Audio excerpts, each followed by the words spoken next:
வணக்கம். மேக்ஸ் தமிழ் அரசியல் களம்.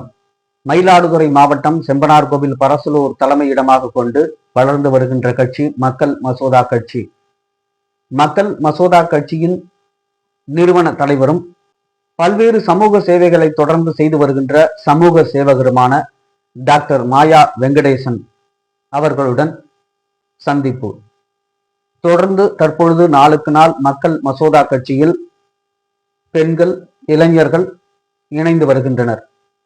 கட்சியின் வளர்ச்சி குறித்தும் கட்சியின் அடுத்த கட்ட நடவடிக்கைகள் குறித்தும் வருகின்ற தேர்தல் நிலைப்பாடுகள் குறித்தும் நமது மேக்ஸ் தமிழ் அரசியல் களத்தில் டாக்டர் மாயா வெங்கடேசன் அவர்களை சந்திக்கிறோம். அனைவருக்கும் எனது மனமார்ந்த வணக்கங்கள். தமிழ்நாடு மக்கள் மசோதா கட்சி மாநில தலைவர் மாயா வெங்கடேசன். நான் என்னுடைய தமிழ்நாட்டில் உள்ள அனைத்து மக்கள், அதாவது என் தாய் தந்தர்கள் அனைவருக்கும் எனது மனமார்ந்த வணக்கம். இன்றைக்கு அரசியல் நடப்பது என்ன அப்படின்னு அனைவரும் பார்த்து கொண்டிருக்கீங்க. பல முறைகள், பல வருடங்கள், பல ஆண்டுகள் அனைவரும் அந்த ஆண்டவனும் அரசனும் ஒண்ணு அப்படின்னு பார்க்கும்பொழுது, ஒரு வார்டு மெம்பர்ல இருந்து பிரதமர் வரையும் இறைவனுக்கு சமமானவர்கள். அவர்களை நாம் தான் தேர்ந்தெடுத்துக் கொண்டிருக்கிறோம். அனைத்து மக்களும், அது எந்த வேலையா இருந்தாலும் சரி, எவ்வளவு பெரிய விஷயமா வெளியூர்ல இருந்தாலும் சரி, அந்த வாக்குரிமை, தெய்வத்துக்கு சமமான அந்த வாக்கை வந்து நம்ம நல்லவர்களை தேர்ந்தெடுக்கணும். அதுதான் விதி, அதுதான் தர்மம். ஆனால் நாம் அப்படி செய்வதில்லை. கிட்டத்தட்ட ஒரு 29 ஆண்டு காலமாக நான் அந்த ஆணவத்தோட நான் சொல்லல, அந்த அகங்காரம் எனக்கு கிடையாது. பகவான் கொடுத்த எனக்கு அந்த பிச்சையை என்னுடைய மக்களுக்கு, என் தாய் தந்தர்கள், என்னுடைய உயிரினும் மேலான மாணவ கல்வி செல்வங்களுக்கு, மாணவிகளுக்கு, குழந்தை செல்வங்களுக்கு உதவி செய்து கொண்டு வந்துட்டு இருக்கேன். இதுதான் உண்மை. அரசன் ஆண்டவனுக்கு நிகரானவன். அப்படி இருக்கும்பொழுது சேவை செய்வதற்கு தான் அந்த அரசன் பொருத்தமாக இருக்கும். சேவை செய்யணும், மக்களுக்காக செய்யணும். ஏன்னா 29 வருஷம் நான் செஞ்சிட்டு இருக்கேன். முதல்ல நான் கொஞ்சம் வெளியூர்ல இருந்தேன். ஒரு மிகப்பெரிய உயர்ந்த இடத்த உள்ளவர்கிட்ட அறிவை சம்பாதிச்சுட்டு, அவங்க எனக்கு கொடுத்த, பகவான் கொடுத்த அந்த பொருள்களை, ஊதியங்களை என் மக்களுக்கு செய்து கொண்டிருக்கேன். சுனாமி வரும்பொழுது நான் எல்லாரும், தாய் தந்தர்கள் அனைவரும், எங்க அப்பா அம்மா கூட போனாக்கா என்ன பண்ண முடியும்? அந்த எண்ணத்துல எல்லாருக்குமே போன் கட்டு யாருமே கிடையாது. நான் வெளியூர்ல இருந்து ஒரு ஹெலிகாப்டர் மூலமா அதிரடியா வந்தேன். வந்து என்னுடைய அப்பா அம்மா கூட போய் பார்க்கல. முதல்ல கடலோர மக்களை தான் பார்த்து அனைத்து உதவியும் செய்து கொண்டிருந்தேன். அப்ப எந்த உண்மையை சொல்ற, அன்னைக்கு செய்தது நான் தான். நிறைய மக்கா நாள், அடுத்தடுத்த நாள் வந்து சுனாமியும் வெள்ளமும் கண்டினியூ வந்துச்சு. அடுத்த நாள் தான் பாக்கி பேர்லாம் வந்து ஏதோ கொஞ்சம் தொழிலதிபர்கள் உள்ளவங்க, மனசுல உள்ள இறக்க உள்ளவர்கள் செஞ்சாங்க. அந்த நாள்ல அரசியல்வாதி யாருமே செய்யல. நான் அதை பத்தி கவலைப்படல. செஞ்சிருப்பாங்கன்னு நினைச்சிட்டு இருந்தேன். அரசியல் உள்ளவர்கள் மக்களுக்கு சேவை செய்யணும். ஆபத்துல போய் 24 மணி நேரமும் நிக்கணும். ஆண்டவன் அரசனும் ஒண்ணுன்னா அந்த ஜனங்க அவங்கள பார்த்த உடனே இறைவனை பார்க்கிற மாதிரி தான் பார்ப்பாங்க. ஆஹா, நமக்கு ஒருத்தவங்க வந்துட்டாங்களே, நம்ம தேர்ந்தெடுத்தோமே, கண்டிப்பா அவங்க செய்வாங்க அன்னு அந்த ஆறுதல், அந்த ஆறுதல் கிடைக்கவே கிடைக்காது. அந்த காலத்துல, கஷ்டத்துல காலத்துல, ஆபத்துல உள்ள டயத்துல அப்படி யாரும் வரதில்லை. நான் வெளியூர்ல இருந்து வேன் மூலயமா வரும்போது எல்லாம் ரெடி பண்ண சொல்லிட்டேன். என் நண்பர்கள் எல்லாருமே சாப்பாடு, மெடிசன்ஸ், அன்னைக்கு தேவையான எனர்ஜியான குளுக்கோஸ் நிறைய ஏகப்பட்டது நான் வாங்கி கொடுத்துக்கிட்டே இருந்தேன். அங்கங்க கல்யாண மண்டபம், அங்கங்க ஸ்கூல்ல, அனைத்து இடத்துலையும் தங்கியிருந்தாங்க. பார்க்கும் போது தாங்க முடியல. குழந்தைகளை இழந்து, தாய் தந்திரல இழந்த குழந்தைகள், அதெல்லாம் பார்க்கறதுக்கு முடியவே முடியல. அப்ப ஒரு வாரம் காலமாக மழையும் சேர்ந்து பேஞ்சுக்கிட்டே இருந்துச்சு. நான் அந்த செஞ்சு ஒரு 15 நாள்ல வீட்டுல இருக்கும்போது என்னைய தேடி நிறைய பேர் வர ஆரம்பிச்சாங்க. எங்கெங்கெந்தோ ஜனங்க நன்றி சொன்னாங்க. நான் ஒன்னும் செய்யலையே, என் பிறந்த ஊரு, எங்க அப்பா அம்மா மாதிரி தானே நீங்க. என் தாய் தந்தர்கள் முதல்ல என் வீடை நான் என்னைக்குமே என்னுடைய மாவட்டமான அந்த மாவட்டத்தை தான் நினைக்கிறது. என் வீடை சொந்த வீடா நினைப்பேன். இது நிறைய பேட்டியில நான் என்ன அறியாமே அதை நான் சொல்லுவேன். அது உள்ளுக்குள்ள இருந்தாலும் அது வரும். அதான் உண்மை. இதுல ஒண்ணும் இல்லையே சொல்லுமா. அப்போது நான் கேட்பேன், ஏமா இங்க உள்ள எம்எல்ஏ, சட்டமன்ற உறுப்பினர், எம்பிகள் இவங்கெல்லாம் செஞ்சாங்களா, என்ன பண்ணாங்க, ஏது செய்யறாங்க போது அவங்க வாயில வராத வார்த்தையே இல்லை. எனக்கு ரொம்ப கொடுமையா போச்சு. அப்பெல்லாம் நான் எம்எல்ஏ வேலையை செய்வாங்க, கடமையை செஞ்சுதானே ஆகணும். எம்பியோடைய கடமையை செஞ்சாகணும், மந்திரியோடைய கடமையை செய்யணும், மக்களுக்கு சேவை செய்யறது தானே. அந்த எண்ணத்துல நான் இருந்துட்டேன். நான் டெல்லியில வளர்ந்ததுனால, ஒரு அபிஷியல் உள்ள இருந்துட்டனால எனக்கு அது தெரியாது. உண்மையாதான் எனக்கு தெரியாது. சுனாமி வரும்போதுதான் நான் விசாரிக்கும் பொழுது யாருமே அந்த நேரத்துல செய்யல. அதான் உண்மை. நான் செய்த அதுக்கப்புறம் இந்தியாவிலே அதிகமா ஃபர்ஸ்ட் இடம் நான் தான். அதுக்குதான் எனக்கு Bharat cover award, doctorate award. நான் படிக்கல, சாதாரண ஒரு 9ஆம் கிளாஸ் ஃபெயில். ஆனா டாக்டரேட் பட்டம் அதை ரிசர்ச் பண்ணி கொடுத்தாங்க எனக்கு. யூஎஸ்ல இருந்து பண்ணி கொடுத்து சுப்ரீம் கோர்ட் ஜட்ஜி ஐயா தான் தலைமையில கொடுத்தாங்க. எனக்கு கொடுக்க போறாங்கன்னு தெரியாது, இன்விடேஷன் வரும்போது தான் தெரியும். ரொம்ப பெருமைப்பட்டேன். அது ஒரு பக்கம் இருக்கட்டும், அது என்னைக்குமே நான் பெருமையா சொன்னதில்லை. அப்ப அந்த மக்களை கேட்கும் பொழுது யாருமே அரசியல் உள்ளவாதிகள் அன்னைக்கு அந்த ஆபத்து நிலையில செய்யறவன் தான் அரசன் செய்யல. நிறைய 2வது இடத்துல செய்யும் போது கடலூர்ல அப்ப விவேக் ஓபராய்னு ஒரு நடிகர் செஞ்சாருன்னு சொன்னாங்க. அதுக்கப்புறம் 10 நாளைக்கு அப்புறம் தான் எல்லாம் ஓடி ஓடி செஞ்சுட்டு பண்ணிட்டு இருந்தாங்க. வெளியூர்ல இருந்து நிறைய துணிகள் எல்லாம் வந்துச்சு, இல்லைன்னு சொல்லல. ஆனா செய்கிறவர்கள், கடமையில உள்ளவங்க செய்யவே இல்லை. அது எல்லாருக்கும் அறிஞ்சது, இங்குள்ள மக்கள் அனைவருக்கும் தெரியும். அப்புறம் தான் நான் பார்த்தேன், ஏன் இப்படி இருக்கேன்னு சொல்லி கேட்கும் போது நிறைய ஜனங்கள் வரும்போது, சாதாரண நாள் நம்ம வரும்போது, எங்க ஊர்ல இந்த ஸ்கூல்ல படிச்ச சம்பந்தம் ஹைஸ்கூல் சொல்லிட்டு ஒரு ஸ்கூல்ல படிச்ச ஒரு பொண்ணு, மாணவி. அந்த மாணவி பஸ்ல இருந்து கீழே முக்குட்ல வழிக்கு கீழே விழுது அந்த பெண்மணி.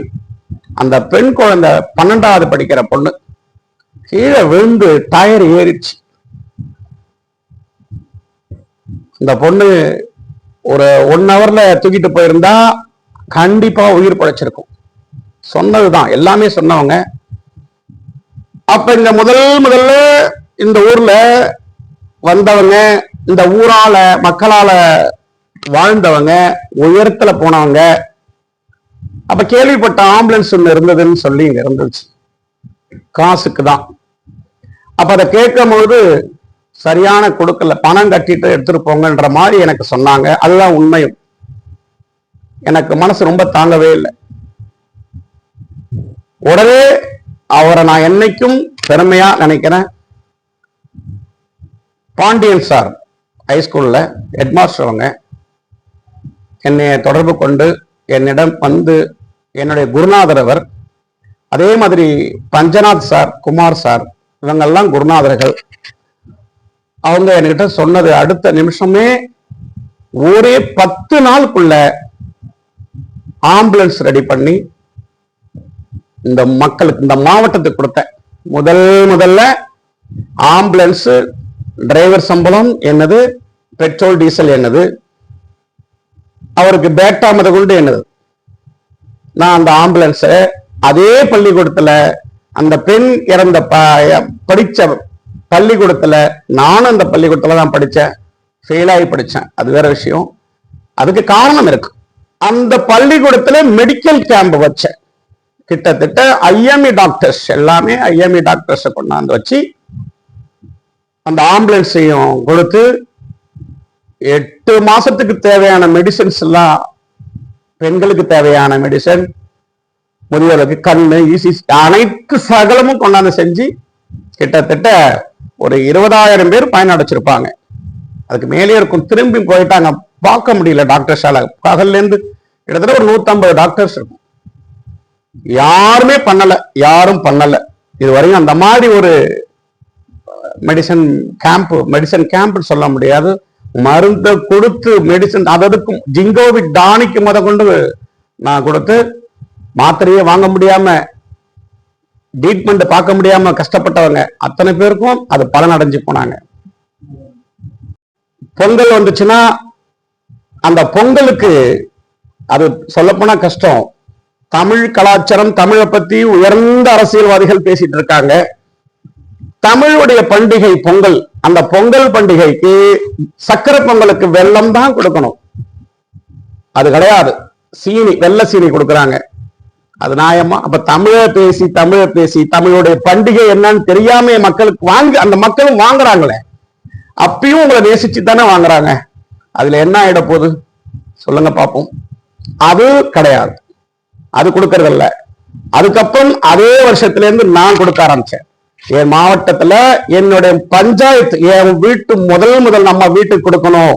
என் பஞ்சாயத்து ஃபுல்லா ஃபர்ஸ்ட் வருஷம் ஒரு 10,000 குடும்பங்களுக்கு செஞ்சேன். அதுக்கப்புறம் இன்னைக்கெல்லாம் 4 லட்சம் 5 லட்சம் குடும்பம் அளவுக்கு நான் செஞ்சிட்டு இருக்கேன். முந்திரி அதுக்கு என்ன உபகரணமோ அத்தனை வாங்கி கொடுத்துட்டு இருக்கேன். அதை நான் யாரையும் புண்படுத்தல. எது ஐதீகமோ அதை செய்ய மாட்டாங்க யார். அரசியல்வாதிகள் அதான் செய்யணும், செய்யறது கிடையாது. அதுக்கப்புறம் இந்த வெள்ளம் வந்ததுன்னா நான் ஜேசிபி வாங்கினேன், அடிப்படை வசதி. ஜேசிபி வாங்கினேன், வெள்ளம் வந்துச்சுன்னா தோண்டி விட்டுறாரு,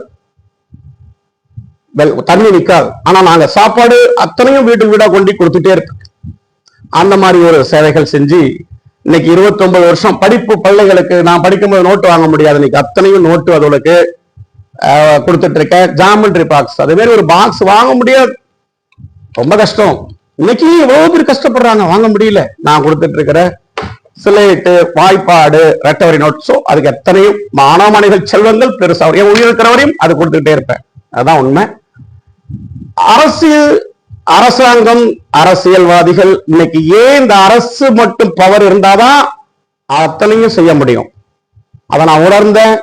மக்கள் எல்லாமே என்னை சில பெரிய உயர்ந்த அதிகாரிகள் எல்லாம், நீங்க எவ்வளவு சேவை செய்றீங்களே, ஒரு அரசியல் கட்சி ஆரம்பிச்சு செய்யணும் அப்படின்னாங்க. நான் சில பேர் பேசும்போது ஆண்டவன் அரசனும் சொல்லும் போது, நீங்க சொல்றீங்க, ஏன் நீங்க ஒரு கட்சி ஆரம்பிச்சு செய்ய வேண்டியது தானே அப்படின்னு என்ன சொன்னவர்கள் நிறைய பேரு. இருந்தாலும் வீரபாண்டிய கட்டபொம்மன் மக்கள் புதனமன்றம் நம்மளுடைய மண்ணுக்காக உயிரியே கொடுத்தவர் மாமனிதர். எனக்கு படிக்குமோ அவரை தான் தெரியும். அதனால நான் எந்த கம்யூனிட்டி, ஜாதி அப்படிலாம் பார்க்கவே மாட்டேன். சேவை செய்யும் போது கோடீஸ்வரன் ஏழை பார்க்க மாட்டேன். வெள்ளம் போய் கோடீஸ்வரன் கூட சுத்தி வீட்டுல தண்ணி வந்துடும், என்ன பண்ணுவாங்க? காசை வச்சுட்டு சாப்பிட முடியுமா? அவங்க வீட்டுக்கு கோடீஸ்வரனுக்கு என்ன உதவியோ அது அந்த காலகட்டத்தில் நடத்திதான் ஆகணும், செய்யணும். அதுவும் உதவி. அப்படி பார்க்க கூடாது. ஏழைகளுக்கு என்னவோ அப்படி, அந்த மாதிரிதான் நான் செஞ்சிட்டு இருக்கேன். நான் யாருக்குமே ஒரு சின்ன இடைஞ்சல் கூட பண்ணதில்லை. என்னைதான் இடைஞ்சல் பண்ணி கிட்டத்தட்ட ஒரு ஆண்டு, யாரும் சொல்ல விரும்பல, கிட்டத்தட்ட 1 லட்சம் ஜாமெட்ரி பாக்ஸ் பேனா பென்சிலை என்னுடைய கொட்டாயை கொளுத்தி விட்டாங்க. இவன் மக்களுக்கு செய்யக்கூடாது. என்னை நிப்பாட்டி என் காரை என்னை கொளுத்தி விட்டுருந்தா கூட கவலைப்பட மாட்டேன். ஆனா மாணவ மாணவிகளுக்கு நான் பேனா பென்சில் வாங்க முடியல, அவ்வளவு கஷ்டம். அதை கொளுத்தி விட்டு அத்தனை நாசமாச்சு. நான் வரல, சென்னையில இருந்தேன், அத்தனை பப்ளிக்கும் சேர்ந்து மறியல் பண்ணி என்னமோ பண்ணாங்க. பொதுமக்களுக்கு இடைஞ்சலே கொடுக்க கூடாது. நீங்க பொதுமக்கள் பஸ்ல போற பொதுமக்கள் கிளம்பி போங்கன்னு சொன்னேன், கிளம்பி போனாங்க. எஸ்பி எல்லாம் வந்து இந்த ஒரு போன்லயே கூட்டத்தை அனுப்பி அவங்கள பத்திரமா போக சொன்னேன். சட்டம் இறைவன் அதை பார்த்து பாரு சொல்லிட்டு அப்படியே இருக்கட்டும். அரசியல் ஆரம்பிக்கிறதுக்கு ஒரு 8 மாசம் காலமா 7 மாசம் ஆச்சு. அப்ப கூட ஆணவத்தில் சொல்லல, இன்னைக்கு எவ்வளவு பேர் சொந்த பேரை வச்சு செய்வாங்க, எதோ செய்வாங்க. நான் கூட மாயா மக்கள் முன்னேற்ற கழகம் வைக்கலாம். அந்த எல்லாம் ஆணவம், அது சுயநலம். மக்கள் அனைவரும் மசோதா என்பது இது பாஸ் பண்ணி கொடுத்து அவங்களுக்கு போய் சேரணும். சும்மா வாயால சொல்றது கிடையாது, நாக்குக்கு சுவைக்கு மட்டும் கிடையாது, சொல்லுக்கு தான் அதிக பவர் உண்டு. யார் எதை சொல்லி இன்னைக்கு யார் செய்யறா? செய்யறதே இல்லை. ஆனா மக்கள் பார்த்துக்கிட்டு தான் இருக்கீங்க. அந்த அதிகாரிகள் எல்லாம் என்ன சொல்லி கேட்கும் போதுதான் மக்கள் மசோதா கட்சின்னு ஆரம்பிச்சு அங்கீகாரம் இருந்தாதான் எந்த சில எவ்வளவு துஷ்டர்கள் இருக்காங்க, செய்யக்கூடாது, சேவை பண்ணக்கூடாது, இவனை விடக்கூடாது. மக்களை நல்லா கரெக்டா போய் சொல்லி மக்களை பெருசா கொண்டு வரான். எப்ப வேணாலும் மக்கள் இவங்களுக்கு அடிமையா இருக்கணும், கும்பிடணும், ஓட்டு போடணும், அப்படியே வைக்கணும்னு தான் அவங்களுடைய ஆசைகள். அப்படித்தானே இருக்கு. அதெல்லாம் இல்லைன்னு நினைச்சா கூட இன்னும் வில்லேஜ்ல தெருவுகள் அப்படிதான் இருக்கு. லைட்டு கிடையாது, சரி வாக்கியா கண்ணி ஆயிட்டு, கண்ணி ரோடாயிட்டு, காவேரி வாய்க்கால் ஆயிடுச்சு. யார் என்ன செஞ்சிருக்காங்க சொல்லுங்க பாப்போம். எத்தனை எம்எல்ஏ ஃபண்டு முக்காவாசி செய்யல, எவ்வளவு எம்பி ஃபண்டு திரும்பி போயிருக்கு. அப்ப ஜெயலலிதாமையார் வந்து பாக்குற எனக்கு சந்தர்ப்பம் கிடைச்சது, மக்களுடைய செல்வாக்கு இருக்கு, இவனை யூஸ் பண்ணிக்கணும்னு சொன்னாங்க. நான் அப்ப நினைச்சிருந்தேன்னா ஏதோ எனக்கு சீட்டு கொடுங்க என்ன கேட்டிருக்கலாம். நான் எதுவுமே கேட்கலையே, ஃபைல் கொடுத்தேன், இதை நீங்க பண்ணுங்க நான் ஜெயிக்க. அதே மாதிரி பூம்புகார், சீர்காழி, மயிலாடுதுறை கேன்வஸ் பண்ணி காலேஜ் பசங்க ஆட்டோல கேன்வஸ் பண்ணி வெற்றெடுத்து அவங்கள்ட்ட கொடுத்தேன். அது உண்மை, அது மக்கள் அறிஞ்சது. ஆமா, அரசியல்ல செய்யணும்னா எவ்வளவு பெரிய பொசிஷன் இருக்கலாம், அது எனக்கு இஷ்டம் இல்லை. ஆனால் அப்பதான் யோசிச்சேன், நம்மளுடைய 100 ரூபாய் பணமும் அரசுடைய பவரும் தான் உடனே செய்யலாம். ஆனா வெறும் 100 ரூபாய் பணம் இருந்து அது 2 மாசம் போய் செய்யறதுக்கு பாடுபட வேண்டியிருக்கு, முடியல. சாதாரண ஒரு பிரசிடென்ட், ஒரு வார்டு மெம்பர் நினைச்சா தாசில்தார் செய்யறாங்க. ஆனா என்னை பொறுத்தளவு எந்த அதிகாரிகளும் நான் சொன்னா செஞ்சு கொடுத்திருக்காங்க, இல்லைன்னு சொல்லல.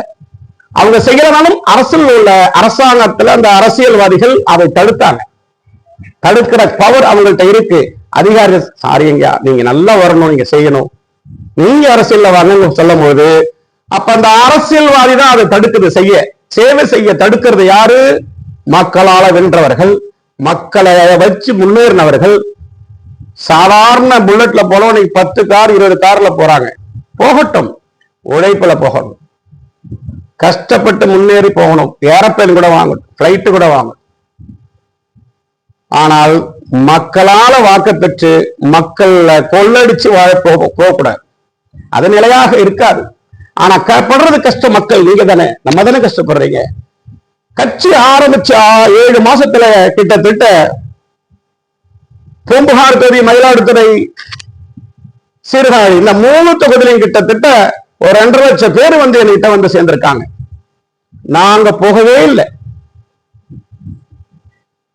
எவ்வளவு பெரிய அரசியல்லாம் 100 பேரு 200 பேர் 50 பேர் சேர்ந்தாங்கன்னு சொல்லி பார்த்திருக்கோம்.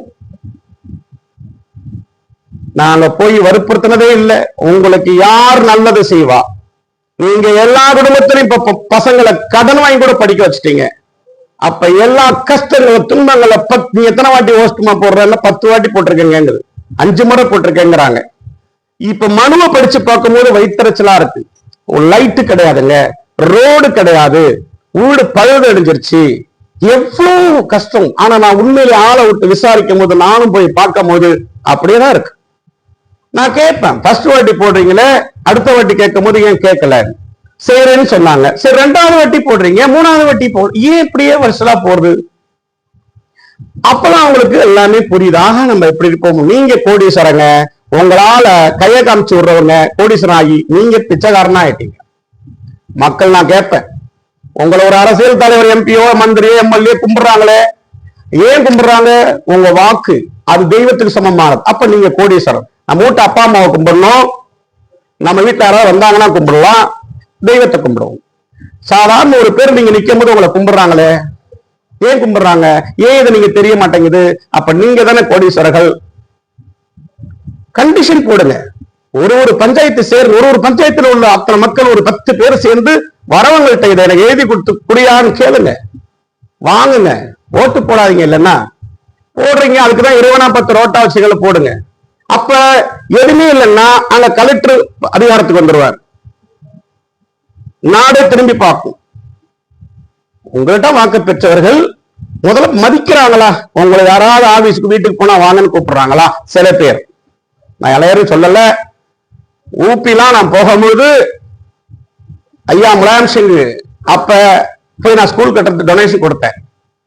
வாசல் வருவார், நாட்டிலே பெரிய ஸ்டேட் அதுதான்.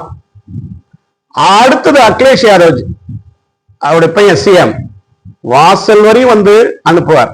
மரியாதை பாருங்க. காஃபி எடுத்துட்டு வந்தா காஃபி கையில எடுத்து கொடுப்பார். இன்னைக்கு யாராவது கொடுப்பாங்களா? ஒரு சாதாரண பிரசிடென்ட் வீட்டுக்கு போக முடியல. என்ன ஓட்டு போட்டையா, சும்மா போட்ட போ. ஆனா அந்த மாதிரி நீங்க நடந்துக்கிறீங்கல்ல, பாவக்காசு 500 ரூபாய் 1000 ரூபாய் வாங்குறீங்க, 5 வருஷம் அடமானம், அவ்வளவுதான். ஆனா திருடவனுக்கு தண்டனை அதிகமா, திருட சொன்னவனுக்கு தண்டனை அதிகமா பார்க்கும்போது திருட சொன்னவனுக்கு தான் அதிக தண்டனை. அத்தனை பேரும் நீங்க சேர்ந்து ஓட்டு போடுறீங்க, அவங்க பெரிய ஆள் ஆயிடுறாங்க. அவங்க யாருமே தெரியாது, பிளைட்லயே வந்துட்டு கார்லயே வந்துட்டு போயிடுவாங்க. ஆனா நீங்க அவங்கள உயர்ந்து சம்பாதிக்க கொள்ளடிக்க வைக்கிறது நீங்க தான். அப்ப பாவம் 90% மக்களுக்கு உங்களுக்கு தான், 10% தான் அவங்களுக்கு. ஜெயிச்ச பிறகு அவங்க போற கார் ஸ்பீட் இருக்கு பாத்தியா, உங்களை பார்த்து கும்பிட கூட மாட்டாங்க. ஐயோ இந்த பகுதியில நம்ம ஓட்டு விழுந்திருக்கே, மக்களாச்சே, நம்ம கும்பிடும், அந்த கண்ணாடி இறக்கி விடுவாங்களா? மாட்டாங்க. ஆனா ஏவன் உடைய உங்களால உள்ள உங்க ஆசீர்வாதம் பெற்ற பிள்ளைனா எந்த காலத்திலும் எனக்கு எவ்வளவு எதிர்ப்புகள், எவ்வளவோ இடைஞ்சல்கள், என்னென்ன இப்ப என்ன மேல வரக்கூடாதுன்னு என்ன உயிருக்கே ஆபத்தெல்லாம் எனக்கு செஞ்சிட்டு இருக்காங்க, செஞ்சாங்க. எல்லாம் உண்மையிலே தர்ம வழியில போகனா, மக்களுடைய ஆசீர்வாதம் அந்த வாழ்த்து இருந்தா எந்த உலகத்திலும் போய் நீ ஆபத்துல இருந்தாலும் சரி எடுத்து வரலாம், அது உண்மை. ஆனா பல வருஷங்கள் ஆகும், அந்த கஷ்டத்தை தாங்க முடியல. அதனாலதான் சில தொழிலதிபர்கள் வந்தா மக்களுக்கு செய்ய மாட்டாங்க, பயப்படுறாங்க. விடுறார்களா? செய்ய விடுவாங்களா? 7 மாசம் கட்சி ஆரம்பிச்சு 2.5 லட்சம் பேர் சார சார சார வந்து உறுப்பினர். இந்த துண்டு இறைவனுக்கு சமமான துண்டு. கட்டபொம்மன் அந்த சபையில செய்யும் போது இந்த துண்டை நான் பார்த்து, அவருடைய மணிமுடி, மக்கள் எல்லாரும் ராஜா தான், அதனாலதான் அந்த மணிமுடிய, அவர் மணிமுடிய நான் வச்சு அவருடைய இடுப்புல அந்த அங்கவஸ்திரம் கட்டிருப்பார். போருக்கு போகும்போதெல்லாம் கிடையாது, மக்களுக்கு சேவை செய்யும் போது இந்த அங்கவஸ்திரம்.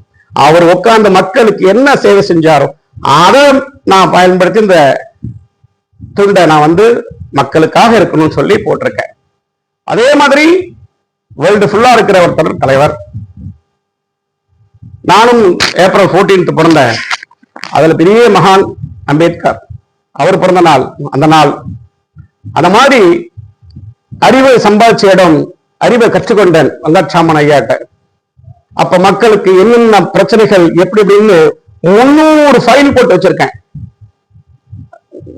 ஒரே வருஷத்துல இந்த மக்கள் மசோதா கட்சி மக்கள், நீங்க அத்தனை பேரும் சாரசாரையா வந்து சேர்ந்தீங்க, அவங்களா வந்து சேர்றாங்க, நாங்க போறதே இல்லை. எடுத்து அவங்க வரமுறை கூட திரும்பி சும்மா போறதில்லை. என் தாய் தந்தை என் வீட்டுக்கு வந்து சும்மா போக முடியுமா? ஒரு வீட்டுல அப்பா அம்மா இருக்காங்க, அக்கா தங்கச்சி வந்து சும்மா போக முடியுமா? ஏதாவது உளுந்து பரிசு அரிசி கொடுத்து விடுவோம். அது மாதிரி சும்மா வரக்கூடாதுன்னு நான் அதையும் கொடுத்து விடுவேன். அவங்க பயங்கர சந்தோஷம், அழுகுறாங்க. இந்த மாதிரி இருக்கு. இந்த மாதிரி எத்தனை மாணவிகள், காலேஜ் பசங்க வைத்தறிச்சல சொல்றேன், எத்தனை, நான் கிட்டத்தட்ட ஒரு 100 பேருக்கு பீஸ் கட்டியிருக்கேன். கேட்கும் போது ஸ்காலர்ஷிப் இல்ல. ஃபர்ஸ்ட் வருஷம் காலேஜ் போறாங்க, 2வது வருஷம் முடியல. பிஎஸ்சி நர்சிங் ஃபர்ஸ்ட் வருஷம், 2வது வருஷமா கட்டுங்க, பணம் ஃபீஸ் கட்ட முடியல. என்ன பண்ண முடியும்? அவங்க வீட்டுல சுய ஒதுக்கீடு, அந்த கடன் இந்த கடன் வாங்கி அதை படிக்க வைக்கிறாங்க, முடியல, போக மாட்டேங்குது, போக முடியல. இறைவன் ஒண்ணு கொடுத்தா, இதே மாயா ஃபவுண்டேஷன் கண்டிப்பா என் பிறந்த வீடு எப்படி நினைக்கிறனோ என் பிறந்த மாவட்டத்துல இது மாணவ மாணவிகளுக்காக காலேஜை கட்டி நான் சாப்பாடு கொண்டு போட்டு ஃப்ரீயா கொடுப்பேன். இது என் மேல சத்தியம், அது உண்மை. கண்டிப்பா அது நடக்கும். தர்மம் படி இருந்ததுன்னா, தர்மம்னு ஒண்ணு இருந்தா அது நடக்கும். இன்றைக்கு இந்த அரசியல் சுச்சுவேஷன்ல நான் கட்சி ஆரம்பிச்சது காரணம், அதிகாரம் சேர்ந்து இறைவன் கொடுத்த நம்மளுடைய என்னதையும் சேர்ந்து மக்களுக்கு செய்யணும் ஒரே வெறி. நான் கண்டிப்பா சொல்றேன், நான் யாருக்கும் எதிரி கிடையாது. அரசியல்வாதிகள் எல்லாரும் முக்காவாசி பேர் எனக்கு நண்பர்களா இருக்காங்க, அதுல நல்லவங்க இருக்காங்க, கெட்டவங்க இருக்காங்க. ஆனா அரசியல் மக்களால உதவி பெற்று மக்களால முன்னுக்கு வந்து மக்களுக்கு செய்யலனா கண்டிப்பா அவங்க குடும்பம் பாதிக்கும். அது சத்தியம், எழுதிக்கங்க. இந்த மக்கள் மசோதா கட்சி மயிலாடுதுறை பூம்புகார் சீர்காழி வர 2026 அரசியல் சாஸ்திரப்படி சட்டமன்றத்துக்கு நிற்கும். அப்படி இல்லைன்னா யார் எந்த அரசியல் தலைவராக இருந்தாலும் சரி, மக்களுக்கு இதை செய்வேன்னு சொல்லி என்கிட்ட சொன்னீங்கன்னா நாங்க யார சொல்றோமோ அதுதான் மக்கள் மசோதா கட்சி மாற்றி அமைக்கும். இந்த வாட்டி இந்த 2026 மயிலாடுதுறை மாவட்டம் எழுதிக்குங்க. அதே மாதிரி தமிழ்நாடு ஃபுல்லாவும் என் கட்சியில எங்களுடைய நண்பர்கள் பொறுப்பாளர்கள் எல்லாம் தம்பிகள், ரூபன் பிரகாஷ்ல இருந்து முரளி, ஐடி இங்க நம்ம தம்பி இருக்காப்ல சபரி, பகவத்சிங்ல இருந்து சதீஷ்ல இருந்து அத்தனை பொறுப்பாளர்களும் டெய்லி கால் நைட்டு 11 மணிக்கு தான் போறாங்க மக்களை சந்திக்கணும். மனு இன்னைக்கு யாரு மனு போன மாசம் கேட்கிற ஒரு மற்ற அரசியல்வாதி மனுவை வாங்கி காலைல துப்புரவு போய் தொட்டியில எடுத்தா மனு கிடக்குதான் அவங்க கொடுத்த மனு. நாங்க அப்படி கிடையாது. ஒரு நாளைக்கு 600-700 மனு வரும். உட்காந்து அந்த மனுவை படிச்சு விசாரிச்சு அவங்கள போய் உண்மையா என்னன்னு பார்த்து அதை மட்டும் செஞ்சு திரும்பி அதை நான் கம்ப்யூட்டர்ல ஏற்றி வச்சிடறேன். இதுதான் மனுன்னா உயிருக்கு மேலான அந்த மனு. அந்த மனுவை வணக்கம்.